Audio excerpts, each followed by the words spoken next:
You said in one of your interviews that this victory in the Asian Games, this one is for you. What did you mean about that? Uh, it's been a long season. Um, I think a lot of like World Championship, my coach wanted that. Like he wanted me to be very competitive. I wanted it. Don't get me wrong, but felt like he wanted it more than me. SEA Games, I felt like it was for the country. Asian Championship felt like it's for my federation. So this one, it felt like it's for me because going in, I actually felt okay.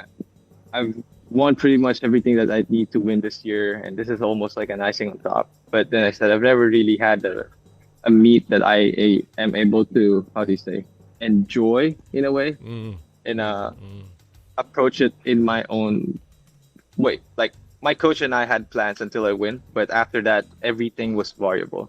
For the first time this year, everything was variable. So I could stop after 75 or I could continue. And I actually have, the free, quote unquote, free will to do Choice, it. yes. So That's right.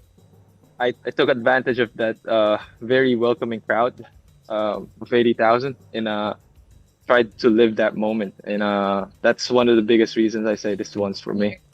Anong feeling ng stage na yun? What did that feel?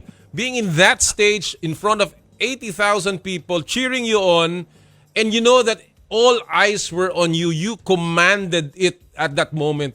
If you were not going to pole vault, what would you have done? What would you have done, EJ? Kung hindi ka tatalon, what would you have done in that moment? I don't know. I think the best thing I can do is jump in front of this crowd. I have no explanation. I don't think I can describe it because every time someone asks me that question, I get goosebumps because I've never been in a stadium full of spectators focusing on not on the sprint event, not on the 100 meters, focusing on a field event. And it's not even like the long jump or like the pinnacle or like, it's pole vault.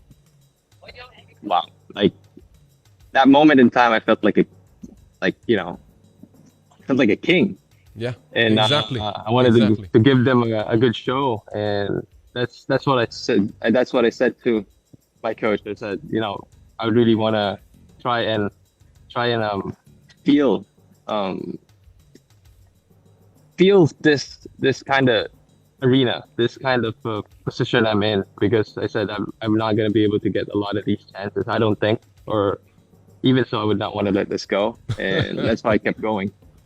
Well, I'm sure if you had told everyone to jump, they would have all jumped. The way they were mesmerized with what you were doing. And, in relation to that, where does this achievement, and you said this is for you, where does this achievement in the Asian Games rank from the perspective of sheer significance in your career? I think I can finally say I've won everything in Asia. All the competitions, all the big ones that needs to be won in Asia, I've won it, and I think that's what makes it quite significant for me. But in the greater spectrum of things, I think an Olympic medal would mean a lot more. So not to kind of shift the question, but right now I'm done, celebrating the Asian Games. It's something that I needed to win to be, to complete the set pretty much for Asia. So now I'm missing an Olympic medal. Just one more in your the trophy cabinet, and obviously that is going to be the target.